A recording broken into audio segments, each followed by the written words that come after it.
एक महत्त्वाची बातमी, इगतपुरीतील एकलव्य मॉडेल रेसिडेन्सी स्कूलमध्ये निकृष्ट जेवण दिल्याचा प्रकार घडलाय।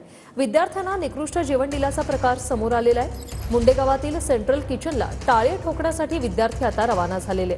मात्र पोलिसांच्या विनंतीला मान देऊन विद्यार्थी माघारी परतले। कोणतेही अधिकारी न भेटल्यानं शाळेच्या गेटवरच विद्यार्थ्यांनी ठिय्या आंदोलन केले। पिंपरी ते मुंडेगाव अशी 25 किलोमीटर पायपीट करत विद्यार्थी सेंट्रल किचनला टाळे ठोकण्यासाठी जाणार होते।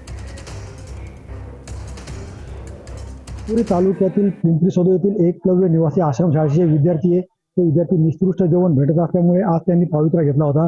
तर ते जे मुंडेगाव जी शाळा आहे त्या शाळेतनं जे 44 शाळा आहेत आणि 16,000 विद्यार्थी, या विद्यार्थ्यांना त्या मुंडेगाव येथील शाळेतनं जे आहे ते जे जेवण आहे ते दिलं जातं। मात्र या जेवणाची जर आपण क्वालिटीचा दर्जा जर पाहिला तर एकदम निकृष्ट दर्जा होता।